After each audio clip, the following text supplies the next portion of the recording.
자,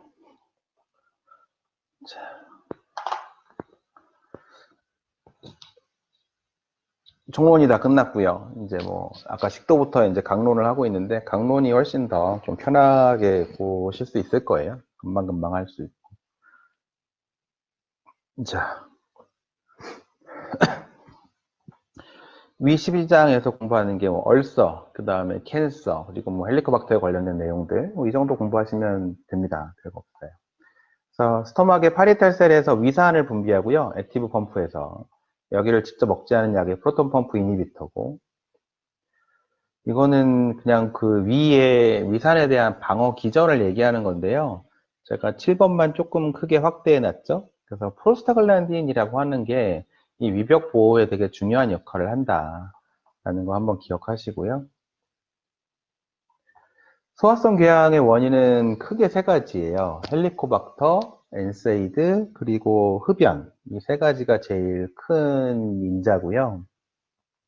이거에 의해서 이제 궤양이 생기게 됩니다. 그래서 어쨌든 위산이라는 공격 인자가 있고 이 위산에 대한 방어 인자가 있는 거거든요. 이거 간의 밸런스가 깨졌을 때 이제 궤양이 생기는데 이따 나오겠지만 12지장 궤양 같은 경우는 위산 분비가 많이 되면서 궤양이 생기는 스타일이에요.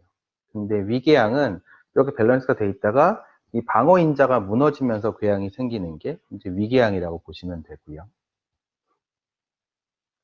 위궤양은 주로 식후에도 아프다고 하고요. 그 다음에 뭐 디오데나 얼서보다 치유 속도가 느리다.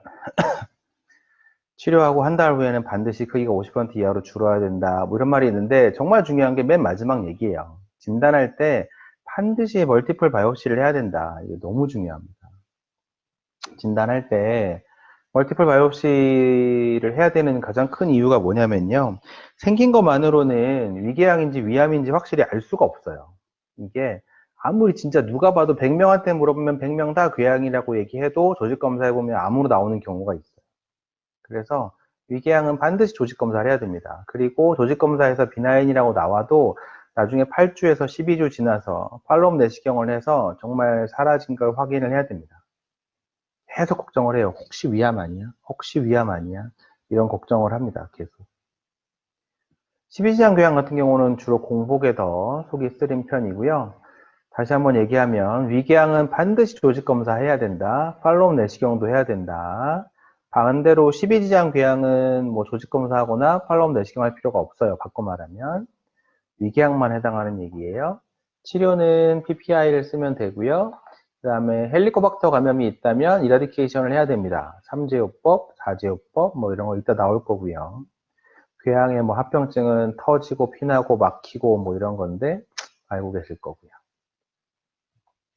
가스트리노마라는 병이 있어요. 근데 이게 이제 가스트린이라는 물질이 많이 분비되면서 위산 분비가 많이 돼서 궤양이 생기는 건데요. 얘는 명확해요. 이렇게 해리슨에 나와 있는 건데 실험 가스트린 레벨을 도대체 언제 측정해야 되니? 라는 건데 두 가지를 기억하시면 될 것 같아요. 궤양이 여러 개이면서 약물 치료를 해도 낫지 않는 경우, 재발하는 경우, 뭐 이런 거. 치료가 잘 안 되면서 궤양이 여러 개라고 하면 혹시 가스트리노마인가? 라고 생각을 해보셔야 될 것 같아요. 이 여러 개라는 게 중요해요. 여러 개 특히. 궤양이 여러 개 있으면서 치료를 해도 잘 안 좋아져요. 혹시 가스트리노마인가? 그럼 시험 문제는 뻔하죠. 무슨 검사해 볼래? 그럴 거고요. 답은 실험 가스트린 레벨이죠. 이거는 이제 엔세이드 얘기고요. 엔세이드에 의해서 궤양이 생기는 이유가 뭔가요? 프로스타글란딘의 디플레이션 때문입니다. 이게 가장 큰 이유입니다. 그래서 엔세이드 썼을 때 궤양이 잘 생길 수 있는 사람들은 고령, 스테로이드나 와파린 쓰는 사람들, 엔세이드를 많이 쓰는 사람들, 뭐 이런 것들인데요. 그래서 이런 경우에는 미리 예방 조치를 해줘야겠다. 예방 조치라고 하는 게 결국 다음에 이제 프로필락틱 테라피라고 나와 있는 PPI를 같이 주거나 아니면 이 엔세이드 대신에 콕스2 이니비터를 쓰거나 뭐 이런 것들이고요. 미소프로스톨 자체를 우리나라에서 거의 안 써서 걔를 물어본 일은 없습니다. 엔세이드에 PPI를 같이 주거나 아니면 엔세이드 대신 콕스2 이니비터를 쓰거나 엔세이드 쓰다가 이미 궤양이 생겼으면 뭐 PPI를 쓰면 되겠죠. 헬리코박터입니다. 헬리코박터. 굉장히 감염이 많이 되어 있는 편이고요. 여러 가지 위염부터 위궤양, 뭐 궤양, 위암, 림포마 이런 것들을 다양하게 일으킵니다. 특히 디오데나 얼서. 디오데나 얼서 환자의 70%가 헬리코박터 때문에 생기는 거고요. 헬리코박터를 치료했을 때 우리가 얻을 수 있는 가장 큰 효과는 궤양, 재발의 감소가 가장 큽니다.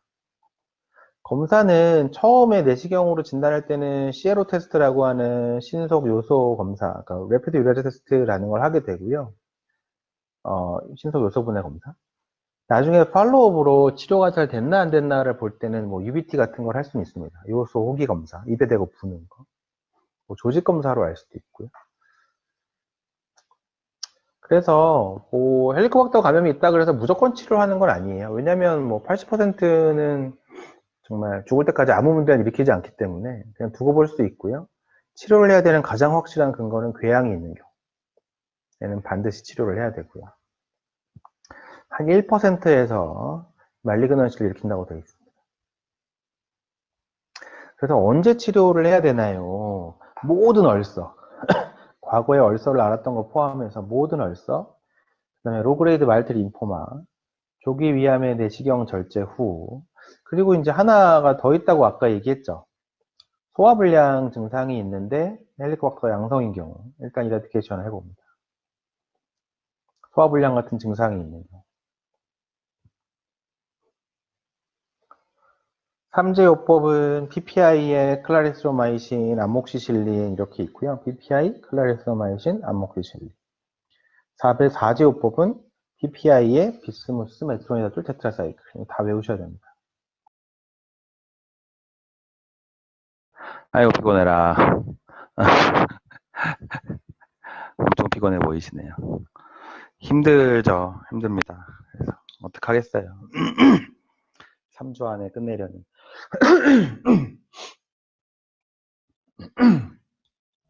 아우 아파. 그래서 하여간 계속 얘기하는데요.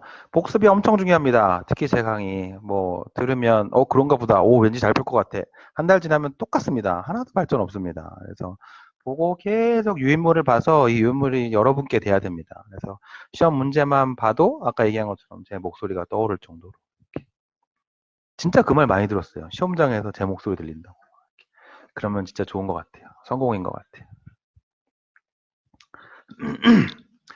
자, 복수고요. 복수의 감별 진단 이런 말 나오면 복수인데 뭐 진단 물어봐 이러면 무조건 SAH 구하라는 얘기입니다. 그래서 뭐 SAH가 1.1보다 크면 포탈 하이퍼텐전이라고 부르는 뭐 리버시로시스, 버드키아리, 뭐 포탈 하이퍼텐전 이런 거 다 들어갑니다. 이것도 R타입으로 낼 수 있어요. 1.1 미만이면 어떤 건가요? 1.1 미만이면 복막 자체의 문제인 경우가 많거든요. 역시나 제일 유명한 게 두 개예요. 결핵성 복막염, 그다음에 뭐 암의 복막 전이, 뭐 이런 거거든요. 근데 그 다음부터의 감별 진단은 사실 우리가 호흡기에서 공부하는 플로랄 이퓨전 감별 진단하고 똑같아요. 그때 우리가 엑스레이트 감별 진단할 때 뭐 이 유트로필 도미넌트, 림포사이트 도미넌트, 그래서 림포사이트 도미넌트한 게 결핵 아니면 암인데 그 중에 뭐 ADA가 높아지면 결핵이고 뭐 이런 말 나오거든요. 똑같아요. 복수 감별 진단 할 때도. 1.1보다 크다고 주면 그냥 고민 없이 LC 뭐 이런 거 생각하시면 되고요. 1.1보다 작게 주면 이거 뭐 결핵 아니면 암 이런 건데 이렇게 떠오르시면 됩니다. 그러면 똑같이 풀 수 있어요.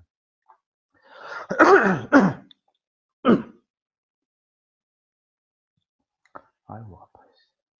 자, 일단 뒤에서 복수를 간단하게 다시 설명을 하긴 하겠지만 어쨌든 이 LC 환자에서 복수는요, 먹는 소디움에 비해서 소변으로 나가는 소디움이 더 적기 때문에 생기는 거거든요.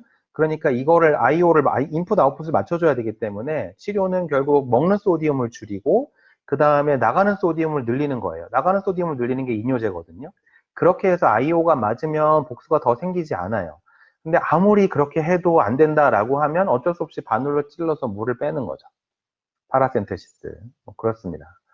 SBP는 복수가 있는 환자에서 감염이 되면 그걸 우리가 스폰테니어스 박테리얼 페리토나이티스라고 하고, 진단은 복수천자에서 호중구가 250개 이상인 거 진단하시면 됩니다. 치료는 3세대 세팔로스포린, 세포탁신 이런 거 쓰면 되고요. 헤파토레날 신드롬이라는 게 있는데, 이거 복수 얘기할 때 제가 기전은 설명을 드릴 거예요. 이게 뭘 얘기하는 건지. 근데 결론을 얘기하면 LC 환자가 일단 콩팥 기능이 나빠진다고 하면, 크레아티닌이 올라간다고 하면 헤파토레날인가? 라고 신경을 곤두세워야 됩니다. 이거 헤파토레날로 가는 거 아니야? 왜냐면 굉장히 심각한 거거든요. 그래서 이거 헤파토레날로 가는 거 아니야? 그러면 일단 우리가 해봐야 되는 게 빨리 알부민 로딩을 해요. 알부민을 왕창 줘요. 그래서 이게 크레아티닌이 다시 정상화되면 특별히 문제는 아니었군, 헤파토레날은 아니군, 이러고 안심을 합니다. 근데 알부민을 막 로딩을 했는데도 안 좋아져. 그러면 이제 헤파토레날이 되는 거거든요. 그러면 이제 우리가 알부민에 펄리프레신까지 같이 써야 일시적으로 호전이 되고요. 그 다음에 근본적으로는 간이식을 해야 돼요. 그래서 우리가 헤파토레날이 생겼다 그러면 빨리 간이식을 준비해야 돼요. 헤파틱 엔세팔로패시는 LC가 진행하면서 생길 수 있긴 한데 유발인자가 되게 있어요. 뭔가 유발인자에 의해서 생기고요. 고단백식, 변비, 신부전, 저칼륨 혈증, 출혈, 감염 굉장히 다양합니다. 이뇨제, 기타 약물 엄청 많아요. 유발인자를 교정하는 게 제일 중요해요. 시험 문제 제일 많이 나오는 것은 이뇨제 쓰다가 헤파틱 엔세팔로패시 생겼어요. 어떻게 할까요? 이뇨제를 끊어. 이런 게 답입니다. 그래서 그런 거 말고 서포티브한 케어로 락톨로즈랑 리팍시민만 기억하시면 될 것 같아요. 락톨로즈랑 리팍시민. 그 중에 쓰면 될 것 같습니다. 유발인자 확인이 되게 중요해요. 나중에 여러분이 응급실에서 일을 하는데 헤파틱 엔세팔로패시 환자가 왔어요. 그거 오면 누가 몰라. 원래 LC 환자인데 헛소리하고 왔어요. 그러면 헤파틱 엔세팔로패시지. 그러면 그냥 습관적으로 그냥 락톨로즈 주고 리팍시민 쓰고 좋아지겠지 이러고 있어요. 근데 여기서 중요한 게 뭐라고요? 이 사람이 왜 생겼는지 확인을 해야 된다고. 이게 의외로 감염이거나 여러 가지 원인들이 있어요. 그거를 놓치면 안 되죠. 그래서 이 사람이 왜 헤파틱 엔세팔로패시가 생겼지? 라는 걸 꼭 확인해 보셔야 됩니다. 자, 중요한 내용이에요. 일단은 이 LC 환자의 어떤 서큘레이션, 헤모다이내믹스를 이해를 하기 위해서 되게 중요한 슬라이드인데요. 내용 정리 때도 물론 얘기했지만 중요한 얘기니까 한번 더 할게요. 포탈 하이퍼텐전이 되면 거기서 여러 가지 혈관 확장 물질들이 분비가 되거든요. 근데 이 혈관 확장 물질들이 주로 장으로 가는 혈관들을 확장을 시켜요. 이 장으로 가는 혈관들이 확장이 되면 이게 뭐가 문제냐면, 우리가 심장이 수축을 해서 카디악 아웃풋이라는 게 생기잖아요. 심장에서 혈액을 쫙 내보내면 이걸 우리 몸의 장기들이 다 나눠 가지는 거거든요. 근데 머리부터 시작해서 근육, 키드니, 장, 다 나눠 가집니다. 폐도 나눠 가지고. 근데 지금 장으로 가는 혈관이 확 늘어나요. 그러면 그쪽으로 가는 블러드 플로우가 늘어날 수밖에 없거든요. 그럼 다른 장기로 가는 혈액들이 줄 수밖에 없어요. 근데 우리가 필요한 장기들 다 가져가고 남은 걸 가져가는 게 어떻게 보면 키드니예요. 그렇거든요. 순서가 제일 아래쪽에 키드니가 있어요. 그래서 키드니가 가져가는데 이 키드니 입장에서는, 그러니까 이 스플랑크닉 바소달레이션이 돼서 장으로 피가 많이 가요. 그러면 키드니로는 피가 상대적으로 덜 갈 수밖에 없어. 제가 항상 얘기하지만 키드니는 단순해요. 나한테 피가 많이 오면 우리 몸 안에 볼륨이 충분해 라고 생각을 하고요. 나한테 피가 잘 안 오면 우리 몸 안에 볼륨이 부족해 라고 판단을 해요. 그러면서 무조건 볼륨을 늘려요. 이 볼륨을 늘린다는 게 레닌의 안전 5번입니다. 46세 남자가 2일 전부터 윗배가 아프고 병원에 왔다. 메스꺼움도 심하고 구토를 여러 차례 했다. 5년간 거의 매일 술을 드셨다. 판크레아스 쪽에 문제일 것 같고요. 아밀레이즈 라이페이지 610에 860이고요. 어큐트 판크레아타이티스네요. 치료는 금식, 수액, 진통제. 2번. 75세 남자가 2시간 전에 화장실에서 쓰러졌다며 병원에 왔다. 3일 전부터 검은 변을 봤다. 멜레나예요. 그럼 무슨 검사 하나요? 무조건 엎어지, 멜레나는. 3번 식도 위내시경 검사. 43세 남자가 3일 전부터 배가 아프다고 왔다. 평소에 변비가 있었고요. 이번처럼 아픈 건 처음이래요. 많이 아픈가 보네. 열이 나네. 오른쪽 아랫배에 압통이 있고요. 6개월 전의 사진이다. 다이버티클라이티스 준 것 같아요. 그러네요. 치료는 금식 항생제 1번. 74세 여자가 배가 아파서 병원에 왔다. 최근 3개월 동안 7kg의 체중이 감소되고 일주일 전부터 배가 아프고 가스가 차서 약을 복용하였으나 호전이 되지 않는다. 당뇨 환자인가? 맥박 이렇고요. 배는 전반적으로 불러있었고 청진에서 장음이 아주 약하게 들렸다. 배를 두드릴 때 북소리가 났다. 가벼운 압통이 있으나 반동 압통은 없다. 복부 CT가 다음 것 같다. 아우 씨. 뭔지 알았어요. 이거 지금 스몰 바울 일레우스인데요. 이거 여기 오른쪽 아래쪽에 이렇게 보이는 거 이거 튜머네요. 이거 4번입니다. 어센딩 콜론에 생긴 콜론 캔서 때문에 장이 막힌 거예요. 25세 남자가 6개월 전부터 배가 간헐적으로 아프고 설사한대요. 젊은 남자가 배 아프고 설사한대요. 오름 잘록 창자 부위의 대장 내시경 사진이고요. 조직 검사하니까 넌 케이제팅 그래듈러만 나왔대요.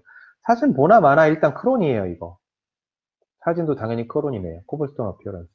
크론의 치료는 자 중요해요. 크론의 치료래요. 그러면 피스툴라가 있다 없다 보고요. 피스툴라라는 얘기 특별히 없으면 UC랑 똑같아요. 그냥 5아사, 뭐 스테로이드 이런 게 답이에요. 답 2번입니다.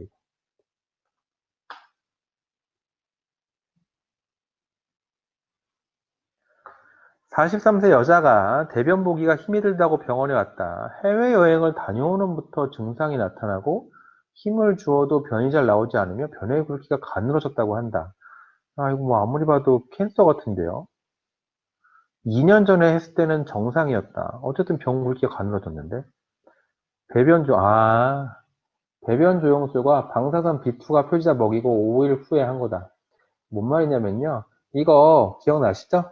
변비인데 골반 안에 다 모여있으면 뭐라고요? pelvic floor dysfunction. 치료는 바이오피드백 세라피. 4번입니다. 뭔가 했네. 이거 너무 쉽다, 이거. 이게 뭐, 워낙 커가지고, 이게 명확하게 잘 모르실 수 있는데요.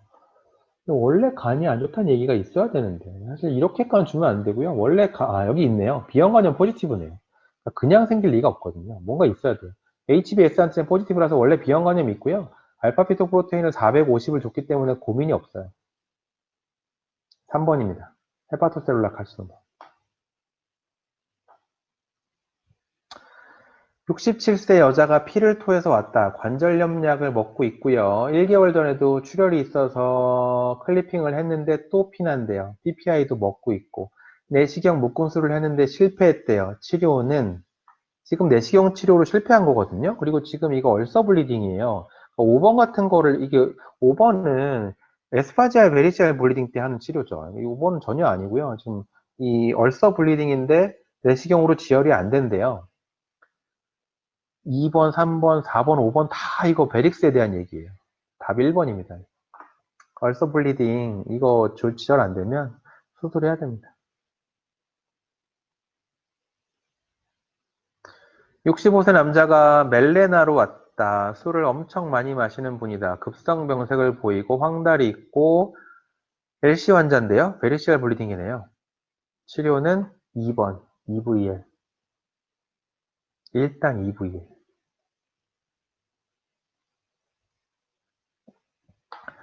63세 여자가 3개월 전부터 음식물을 토한다며 병원에 왔다. 당뇨가 엄청 오래된 분인데 음식물을 토한다고 왔다. 음식물이 역류하고 신물이 올라온다. 식도 내시경 검사에서 특별히 막혀있는 건 없는데 이렇게 고여있대요. 뭔가 안 내려가고 금식을 했는데도. 이게 뭐예요? 당뇨 환자가 이렇게 오면 거의 가스트로파레시스예요. 아까도 얘기했지만 위마비 때문에 생기는 거예요. 이게 답이 5번이에요. 처음 나온 문제인데 또 나올 수 있어요. 5번 꼭 기억하세요. 55세 남자가 6개월 전부터 소화가 잘 되지 않는다며 병원에 왔다. 30년간 하루에 한 갑씩 담배를 피웠고요. 매일 술을 2병씩 드셨대요. 소화가 안 된다고. 변을 보면 변기에 기름이 떠 있는 게 보였대요. 복부는 괜찮고요. 혈액 검사 결과는 다음과 같고 엑선 사진은 다음과 같대요. 오, 엑선 사진 보자마자 알겠는데요? 이거 석회야? 크로닉 판크레아타이티스인데요. 그러니까 패티 다이아리아 이런 거 줬구나. 3번 만성이자요. 사진에 보이죠? 석회야? 거의 끝나갑니다. 77세 여자가 1개월 전부터 왼쪽 아랫배에 덩이가 만져진다고 했다. 할머니가 왼쪽 아랫배에 덩이 만져지면 아니 뭐 암일 것 같은데. 변에 피 묻어 나온다. 이거 뭐 대장암일 것 같은데. 결막은 창백하다. 배는 팽만돼 있었고 계란 크기의 덩이가 만져졌다. 내시경을 했는데 통과가 안 되는 캔서가 보이네요. 처치는 3번입니다. 아까도 얘기했지만 장 때문에 이 암 때문에 장이 막히면 스텐트를 일단 넣어줍니다. 58세 여자가 설사로 병원에 왔다. 5일 전부터 변비가 있다가 내원 당일은 설사가 나오면 배가 더부룩해졌다고 한다. 아, 5 아사로 치료받았다. 뭐 유씨인가 보네요. 복부는 전반적으로 부풀어 있으며 압통과 반동 압통은 없다. CT와 대장 내시경 뭐야? 뭐 어쩌라는 거야? 아, 이거 58세 여자 환자 왔는데요. 25년 동안 5 아사로 치료받았다는 거 보면 IBD거든요. 이거 아마도 UC였을 가능성이 높고요. 근데 왜 왔니? 변비가 있다가 설사가 나오면서 배가 더부룩해졌다? 배가 전반적으로 부풀어 있었다? 혈액 검사 결과는 다음과 같다? 그랬는데 이거 내시경 사진이 대장암이에요. 그러니까 이게 되게 웃긴다고 생각할 수 있지만 이게 되게 중요한 문제예요. UC에서 생기는 합병증이라는 게 두 개밖에 없다니까요. 톡식 메가콜론 아니면 콜론 캔서라니까. 그래서 이거 이 UC 환자나 크론 환자들이 이 2번 콜론 캔서가 잘 생긴다라는 걸 꼭 기억하셔야 됩니다. 뭐 이상한 문제 아니에요, 전혀. 28세 남자가 3시간 전에 피토했다고 왔다. 그건 뭐 말로리바이스, 베리시알 블리딩, 얼서 블리딩 그런데 이거 과음 후에 토한다는 게 제가 눈에 보여가지고 말로리바이스부터 얘기했어요. 우선 처치는 내시경 하면 됩니다. 5번. 내시경 하고 피 멎었으면 집에 보내면 되고 계속 피나면 지혈술 해주면 됩니다. 마지막 문제네요. 67세 여자가 항문 출혈로 병원에 왔다. 뭐야? 3개월 전 위내시경에서 위염으로 진단받았다. 근데 선홍색의 피가 묻어나왔다. 검사는 당연히 대장 내시경이죠. 혈변으로 왔는데 스테이블하고 무슨 문제인지 아시죠? 혈변이에요. 바이탈 스테이블해요. 대장 내시경 합니다. 뭐 어려운 거 아니었어요. 그래서 이게 국시 문제 1년치거든요. 보시면 알겠지만 소화기가 미친 듯이 많이 나옵니다. 이게 외과랑 막 이것저것 섞여 있어가지고 문제가 엄청 많은데 보시면 물론 약간 생뚱맞게 나오는 문제도 있긴 하지만 거의 한 두세 문제 정도 빼고는 다 봤던 문제들입니다. 그래서 내용 공부 열심히 하시고 푸시면 거의 대부분 맞추실 수 있을 거고요. 오늘 정말 늦게까지 고생하셨고요. 내일은 내 프로 하도록 하겠습니다.